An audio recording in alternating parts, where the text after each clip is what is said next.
Hi, sorry, we left off from the other episode. This is part two, the continuation. Memory card is full, so I had to delete off some videos in order to film this. So let's continue where we left off. Here. Stop by here, where the apple branch sneered and say, "Well, this beauty is only for children." And let's see what happens next. About that time, an old woman wandered out onto the field. She began to dig around the root of the dandelions with a short knife. As she pulled them up, she thought about the nice dandelion tea she would make from the roots. I have not tasted how dandelion tea tastes like. If you have, you can comment how it tastes. The rest she would sell to the pharmacist for making medicines. Wow, who would thought that weeds can be made into medicine and look so beautiful and can be played with? But beauty is far better than usefulness, said the apple branch. Only a chosen few are allowed into the kingdom of beauty.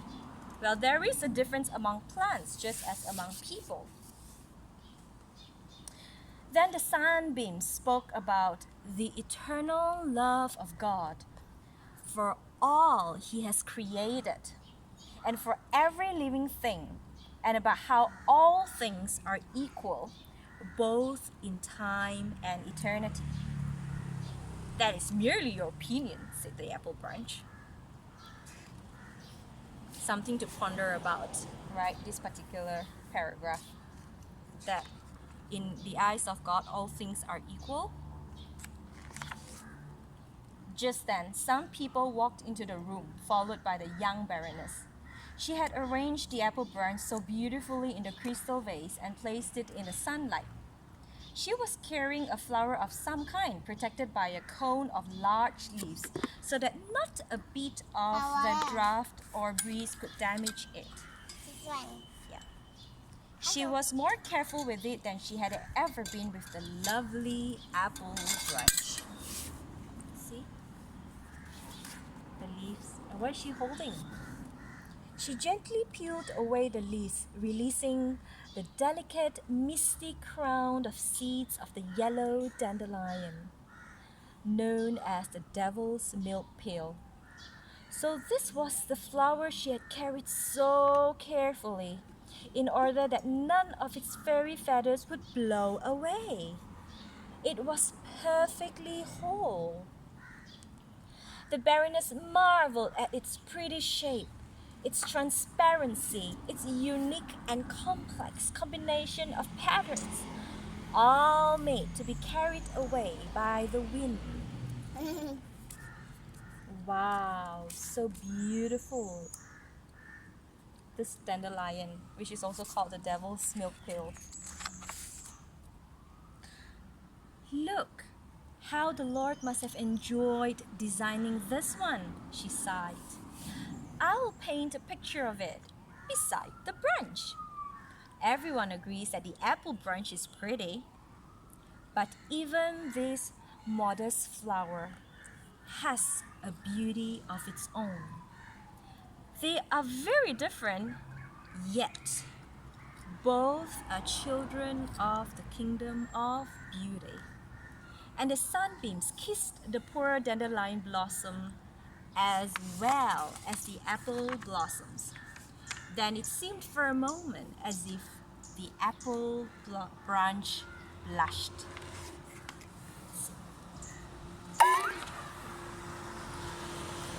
Oopsie. Carrie's accidentally poured water. That's what happens when you don't close your bottle after you finish. There you go. We will deal with it later, Carrie. We'll deal with it later. Let's continue the story. See? So children, while there is a difference, yet at the same time, I have to let you know that from this story, it says God loves all, whether you're the apple branch or the dandelion. That seems so common and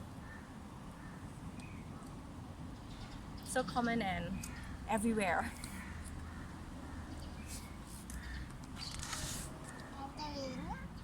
By comparing ourselves to others, we mistakenly think some are better or more important.